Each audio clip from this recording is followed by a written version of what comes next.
Good evening, everyone. I hope you are fine.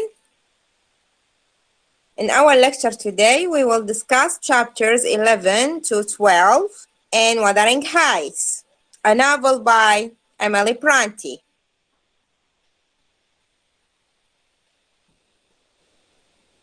This lecture will include, as I have just said, chapter 11 and in chapter 11, of Wuthering Heights by Emily Bronte includes the chapter's summary that contains Nelly's visit to Wuthering Heights, Heathcliff embraces Isabella and Catherine's jealousy, Heathcliff's and Edgar's fight, and Edgar's and Catherine's fight. On the other hand, it will discuss the commentary of chapter 11 that includes Heathcliff's revenge through Hareton, Heathcliff's revenge through Isabella, and Catherine's Hysterics.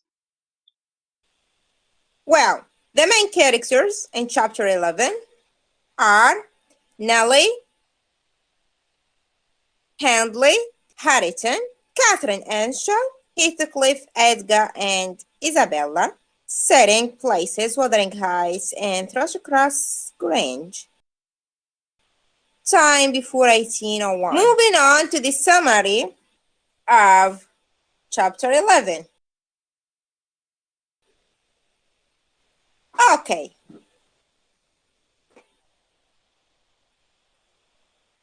In chapter 11, actually, we have these 4 important points. So, the first point is about Nelly, who visits Wuthering Heights. So, Nelly ventures back to Wuthering Heights to talk with Handley. Instead, she encounters Hareton, who has no memory of her. We knew that Nelly is supposed to raise up Hareton, but both Handley and Edgar forced her to move Wuthering Heights to Thrushcross Grange under the service of Catherine. So Hareton greets her with a barrage of stones and curses actions he learned from Heathcliff. When Heathcliff appears, Nelly runs away. The other is Heathcliff embraces Isabella and Catherine's jealousy. So the next day at the Grange, Nelly witnesses an embrace between Heathcliff and Isabella. When Catherine confronts Heathcliff about this, he tells her, "I'm not your husband. You needn't be jealous of me." This leads Heathcliff to reveal that he knows Catherine has wronged him and that he will be revenged. Another important point is about Heathcliff's and Edgar's fight. In this chapter, Edgar confronts both Catherine and Heathcliff. Catherine ends up locking the door and taunting her husband into fair fight between Heathcliff and himself. Edgar ends up hitting Heathcliff in the throat and rushes off to get assistance. Realizing he cannot fight 3 men with weapons, Heathcliff leaves. The last important incident in this chapter is Edgar's and Catherine's fight. This time, he told her that she should choose between him and Heathcliff. Catherine doesn't answer. Instead, she locks herself in her room, refusing to eat for 2 days. Unable to get through to Catherine, Edgar informs Isabella that if she were to pursue a relationship with Heathcliff, that action would signify the end of their relationship. So that was the summary of chapter 11. In the commentary, we have 3 important points. The first point is about Heathcliff's revenge through Hareton. So Heathcliff tries to revenge from Hindley through his son, Hareton. How come? At first, Heathcliff became as a father and a teacher for Hareton. So Heathcliff is now acting as both father and teacher to Hareton. This assumption of the paternal role, however, actually mirrors Mr. Earnshaw. So it mirrors the way Hindley assumed Mr. Earnshaw's role as father to Heathcliff. And then immediately lessened Heathcliff's status at Wuthering Heights. Now Heathcliff has taken both Hindley's father and son away from him. Hindley ended Heathcliff's former education at Wuthering Heights. Heathcliff now prevents Hareton education. So Heathcliff does the same to Hareton, okay? And this is the first part of his master plan for revenge. The other important point is Heathcliff's revenge through Isabella. Well, here, by using Isabella, Heathcliff is trying to revenge from Edgar through his sister Isabella. How come? After working his way back into Wuthering Heights, Heathcliff aims for Thrushcross Grange, directing the second part of his revenge toward Edgar by encouraging Isabella's infatuation. So he encourages Isabella's infatuation.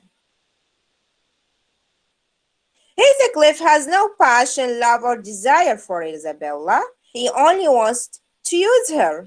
He only wants to use her in order to revenge. So here we have Isabella's love versus Heathcliff's revenge. And he does. Having been so ceremoniously removed from Thrushcross Grange as a child, Heathcliff desires to acquire the Grange. He wanted to take the Grange from them. And Isabella supplies the means for him to do this. By marrying Isabella, he can get Thrushgrass Grange. Okay? So that was the second important point in this commentary. Another important point is about Catherine now. Catherine's hysterics. Actually, Catherine hysterics, followed by her refusal to eat, also trace both her weakening mental and physical self. So, she locks Edgar and Heathcliff together and throws the key into the fire. For her, this is romanticism. Symbolically, the key represents her heart. So that key represents the key to her heart. She throws it away, and in doing so, actually pushes both men away. Regarding to Edgar and Heathcliff, Edgar can't understand her love to Heathcliff. He cannot understand her love for someone so crass and wild as Heathcliff.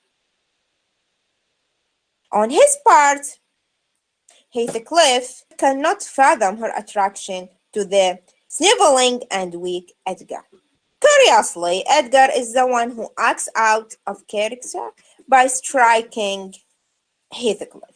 This action demonstrates the lengths that Edgar will go for the women he loves. That was all about chapter 11. Moving on to the other chapter in this lecture, chapter 12. 12 now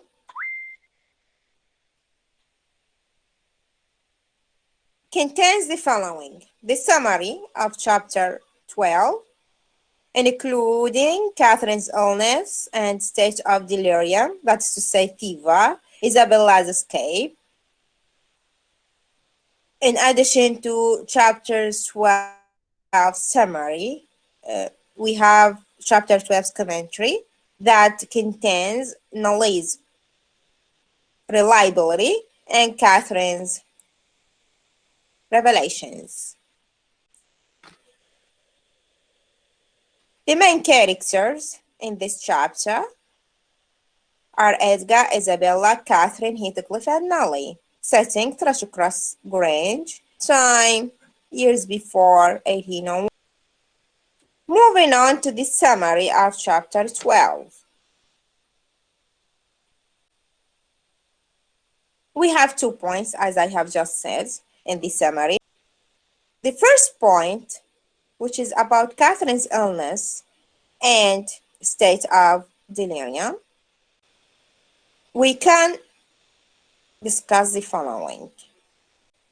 After 3 days of starving herself, as we have said before, she prevented herself from eating and drinking. Catherine agrees to eat. She is distraught that she is dying and Edgar has not come to her begging forgiveness.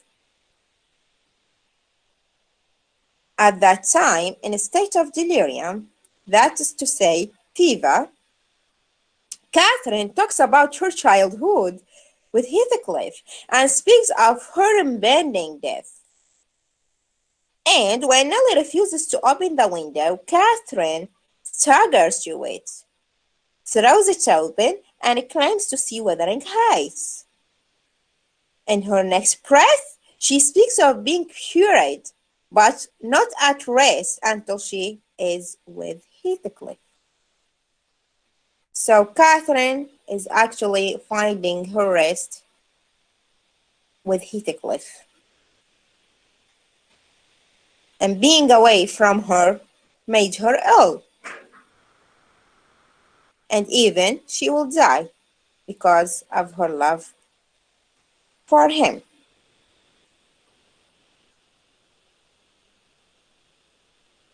Edgar finds Catherine in such a weakened condition and admonishes Nellie, telling him sooner.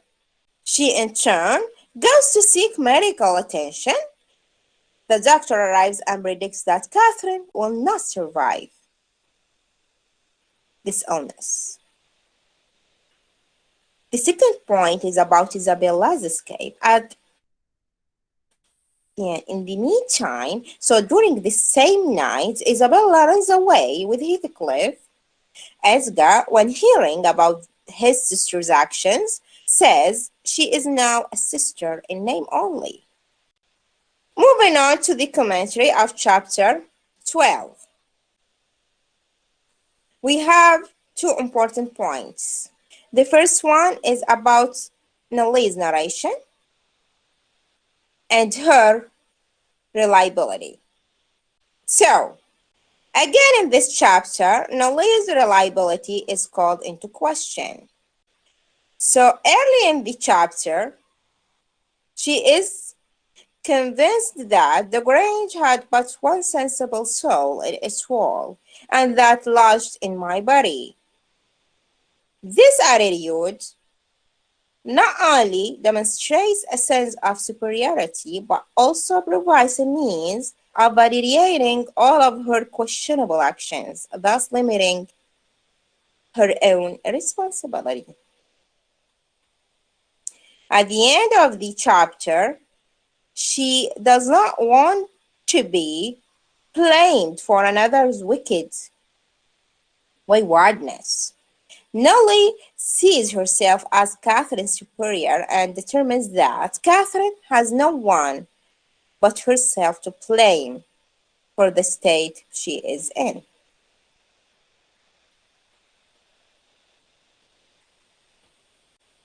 The other important point here in this chapter actually is about Catherine. Catherine's revelations, loneliness, Heathcliff, and Edgar. About loneliness, she said, I'm afraid of being alone. As Catherine's condition deteriorates, essential aspects of her character are revealed. First and foremost, Catherine admits to Nelly that she is afraid of being alone. Catherine is used to having someone, whether it was her father, Nelly, Heathcliff, or Edgar, tending to her every need and whim. She does not recognize that her actions and decisions are precisely when she is alone. The second revelation is about Heathcliff. I won't rest till you, that is to say, Heathcliff, are with me. She makes another important revelation, such as her longing to be outside, playing like a child on the moors, and claiming that she will not rest if Heathcliff is not with her. Close to death, Catherine longs for the time in her life when she was most happy in her childhood. Her comments about not resting foreshadow the restlessness Heathcliff experiences after her death, illustrating yet again the connection they have with one another. The last revelation is about Edgar. I don't want you, Edgar. I am past wanting you. Catherine here is most cruel when she is most honest, telling her husband, I don't want you.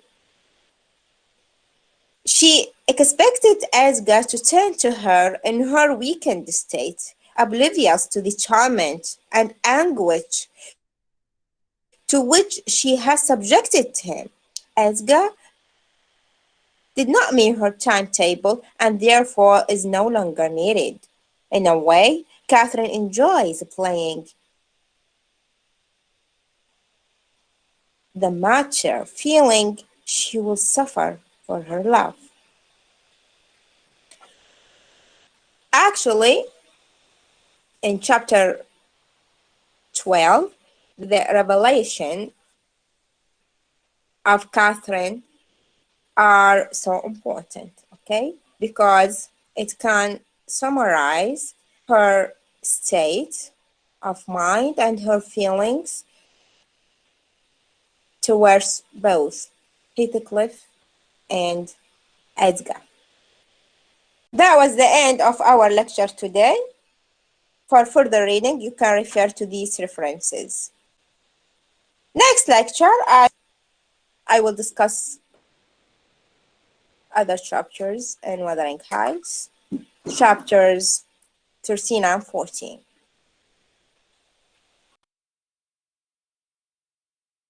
Thank you very much for your time and good luck.